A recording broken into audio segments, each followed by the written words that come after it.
Kadaama TV tulina Kadaama ayagala otunyonnyola ku mateeka amapya ng'omwo mwe muli ebibuuzo bye mbadde musinga otubuuza ebiri ku tteeka erigamba nti passport omuntu balina okulekera passport yo ebintu bya ikaama Kadaama mutubuuza nnyo ebintu ebikwatagana ku ikaama ebintu ebikwatagana ku passport kati Kadaama agamba ayinawo information nga ye gy'amanyi gye yali yagadde okusharinga information eno Kadaama ono gy'agenda otuwa yagamba agimanyi era erina beetandise okubeera nga ekolerako kati mumwe audience tuwulire kiki ky'amanyi ku bintu bino omuli passport ikaama n'amateeka amapya agatandise okubeera nga gajjawo n'engeri gye tusobola okubeera nga kimanyi mu maaso awo gavumenti erongoosaamu embeera efaanagana oba gye twagala obeere ng'efaanagana n'Abafiripino. Abafiripino abo oluusi babafaako nnyo okusinga Bannayuganda bakadaama Bannayuganda. So twagala amateeka ago agakola ku Bafiripino singa ne gavumenti nabo geekozesa ku Bannayuganda omulimu gwa Kadaama gujja kubeera nga nagwo gweyongedde okubeera nga gulungiwa. Alonnya Buli Kadaama TV.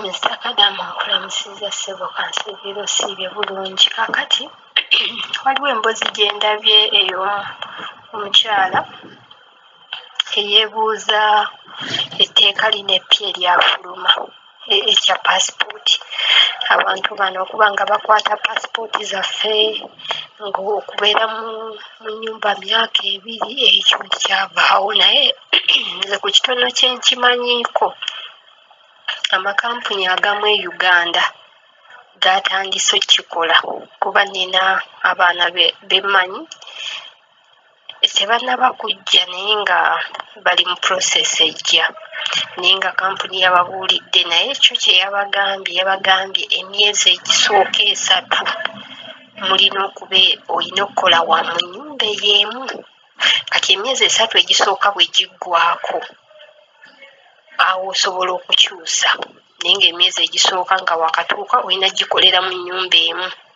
kati awo n'otandika okukyusa kati ekyo kiddayo ku kampuni zaffe ziri ez'e Uganda ze ziino kiteeka mu nkola kubanga bwe kiva e Uganda omuntu ono najja okugula ng'akumanyi nti contract ya myezi 3 osobola okugenda ewalala bajja kitegeera mangu okusinga ffe okutuuka eno tubannyonnyole kuba si be bategeera ennyo nti bategeera ebintu bino bibeera mu ggwanga lyabwe babiyisa bakola batya naye nabo si obwongo bwabwe simanyi ngeri ki gye bukola si be bali awo abategeera ennyajja okugamba ekintu abamu babitegeera naye abamu tebabitegeera ku kyokubiri ku nsonga ya income agambye income bwe baba nga contract si ya myaka 2 okubeera ewamu ani aba alina okukola income nze ndowooza ofiisi eba ekuleese yeba erina okukolera income lwa nsonga neriyo amakampuni nga gano agaleeta abaana nga yes contract myaka 2 naye nga tobeera mu nnyumba emu myaka 2 era abaana abo nabo balina income kitegeeza amakampuni gegazikola ki gegazibakolerako ate ekyokubiri ekyo ekintu ekyekirimu ekirungi mu kyo amakampuni ago abaana abatakola mu nnyumba wamu bafuna ssente nnyingi n'okusinga ffe bo batandikira mu kakadde naye ate ffe aba contract mu nnyumba oli mu nnyumba y'omuntu myaka 2 aye ne bakuwa $9,000 naye abo abaana abo abakyusa n'okolawo omwezi n'okola 2 n'okola 3 bafuna ssente nnyingi okusinga ababeerera ddala mu nnyumba bali mu kakadde ate singa ne gavumenti bannange oba ekola bw'etyo nebuziba nga kampuni zonna bwe zityo bwe ziri noba nga tokolera muntu kumubeerako myaka 2 egyo mingi bannange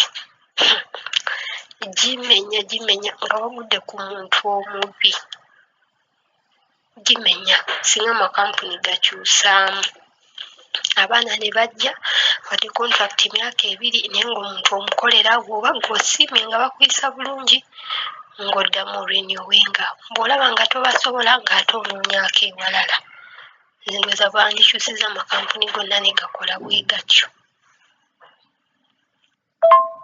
Ayogedde ku kintu ky'abaana abava mu nnyumba abatoloka mu biyumba. Kirina ebirungi n'ekirina n'ebibi, naye ekirungi kyakyo nze ku kimu lwaki ekintu ekyo nti kwegamba nkyagala. Abaana abo omuntu nga okola ova mu nnyumba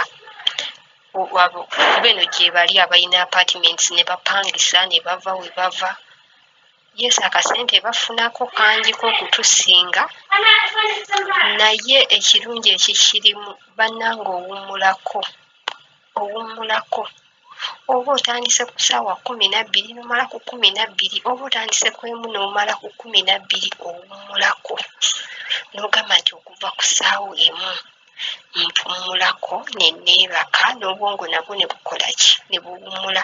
Naye bannange ffe okola okuva lwozi okusse n'oyimirira ne weetala ne weebaka ku 7 ogw'ekiro ne weebaka ku 6. Ekyo ekintu bannange kibi, naye kirina ebirungi byakyo. Bannange tetuwummula.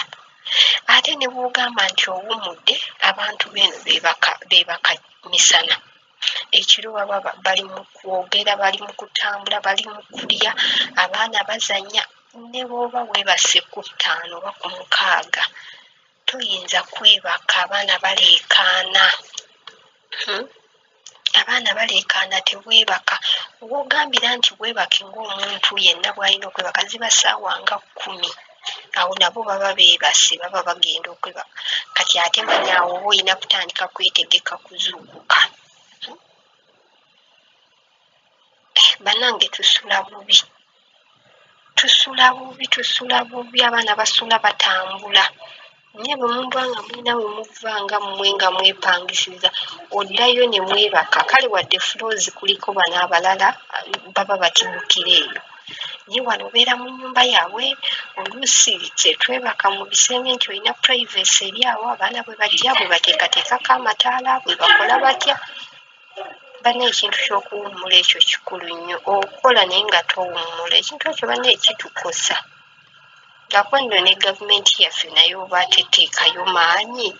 Kubanga olaba ebintu bino bye tubagamba, buli kimu kisoboka. Teri kitasoboka, buli kimu abaana kye bateesaako kisoboka okubeerawo bulungi ne bakyusaamu. Naye gavumenti tefaayo. Omulimu at least tegwandibadde mubi nnyo kiri awo lwa nsonga nti tunoonya kasente. Ate era tuba tugenda okujja, tuba emirimu tumanyi ogikola, ekituleeta tuba tukimanyi. Naye embeera gye tuyitamu, embeera gye tuyisibwamu, singa ekyukamu, mulimu gwanditunyumidde ne gavumenti nayo n'erya essente zaffe ez'omusolo zeetusalako, nga naffe tetukaayana. Naye kati eno tuba naffe tukiika ensinge, tulyako essente naye ate tetufaako. Gavumenti etufeeko.